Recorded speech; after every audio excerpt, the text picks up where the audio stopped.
முன்னொரு காலத்தில் ஜலேந்திரன் என்னும் அசுரன் உலகில் உள்ள அழகான பெண்களை அடைய விரும்பி செயல்பட்டான். ஒரு கட்டத்தில் பார்வதி தேவியை அடைய விரும்பி ராகுவை ஏவினான். இதனை அறிந்த சிவபெருமான் கோரை பற்களுடைய அதி பயங்கரமான ஒரு புருடா மிருகத்தை படைத்தார். ராகு வருவதைக் கண்ட அந்த புருடா மிருகம் அதனை பிடித்து தின்பதற்காக ஓடி வந்தது. தன்னை பிடித்து தின்பதற்காக ஓடி வரும் அந்த மிருகத்தை பார்த்து பயந்த ராகு ஓடு ஒளிந்து கொள்ள முயற்சி செய்தான். ஒளிந்து கொள்ள இடம் ஏதும் இல்லாமையால் தன்னை மன்னித்து அருளும்படி வேண்டினான். உடனே சிவபெருமானும் புருடா மிருகத்தை தடுத்து நிறுத்தி ராகுவை விட்டுவிடு என பணித்தார். இறைவனின் கட்டளையை ஏற்றுக்கொண்ட புருடா மிருகம் இனி நான் யாரை உண்ணுவேன் என இறைவனிடம் கேட்டது. அதற்கு இறைவன் உன்னையே நீ உண்பாயாக என பணித்தார்.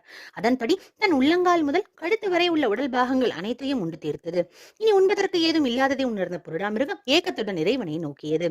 தான் இட்ட கட்டளையை ஏற்று செயல்பட்ட புருடா மிருகத்தை புன்முறுவலோடு நோக்கி இனி நீ எதையும் உண்ண வேண்டாம் என பணித்தார். உன் பக்தியின் பெருமையை அனைவரும் அறியும்படியாக முதலில் உன் கீர்த்தி முகத்தை வணங்கிய பிறகே எம்மை அனைவரும் வழிபடுவர் என வரமளித்தார்.